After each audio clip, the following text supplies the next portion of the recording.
Good morning po. Yes, kailangan kong maglakad. Samahan niyo po. No? Kahit windy, kailangan nating ilakad to. Ayan. Ano, kumusta po ang lahat?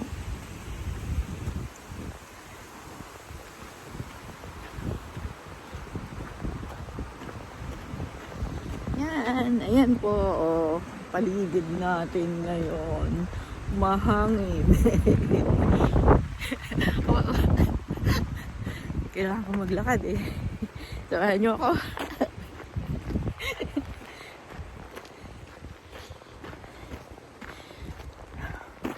Ano ba bang mga balak-balak ngayong araw na to?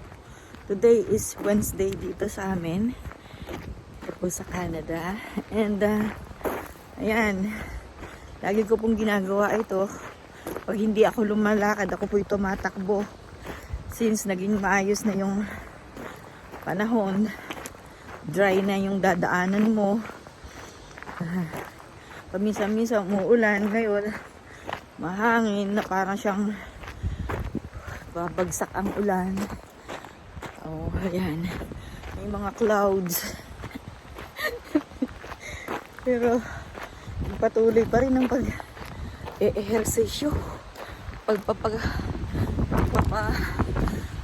ng para mag-yeyelo na naman. Oh my gosh, it's cold again. Di mo na alam kung anong susuotin mo, kung lalabas ka pa ng pangsaman.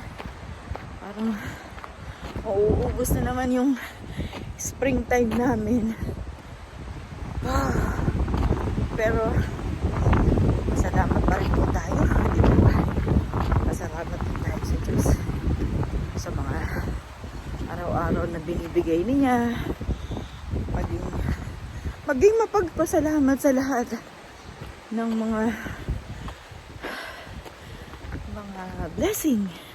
blessing pa rin, di ba? Hindi man natin gusto yung mga nangyayari, tingnan pa rin natin ang positibo.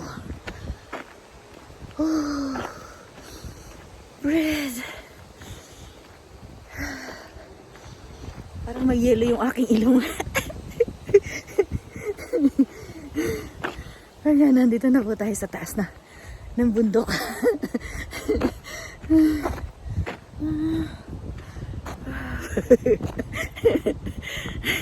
Pag po hindi ako nagbibideo at ako'y naglalakad dito, nag-exercise naman po ako.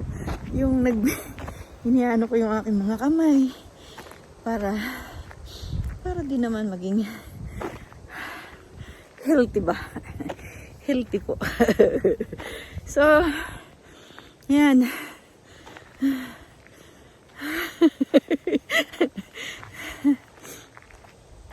In 2 weeks time po itong Saskatchewan berry is parang nawala yung kanilang mga nahanginan eh. I don't know kung magkakaroon sila ng prutas, di ba? Pero yan, ito po ang kaganapan sa akin ngayon. Today po is Wednesday, May 14, 2025 po. And yun lang. Update lang po sa inyo. Ay, maraming salamat po. And palagi po nating intindihin yung ating health, right? And kung tayo ay masaya ang buong araw natin. And hindi naman po laging ganon, tayo ay may emosyon, nakakaramdam din tayo ng mga normal na nararamdaman po natin. And that's okay naman po. And what to do is to balance our life daily. Trying to be balanced, right? Ibabalance po natin. Trying hard to balance our life. And that's it. Maraming salamat po sa inyong pagsama sa akin ngayong araw na to sa paglalakad. And kita po tayo. See you around! Ingat po kayo. Salamat po sa inyong palaging suporta sa akin. Bless you everyone. Have a bless you everybody. I love you all. See you again.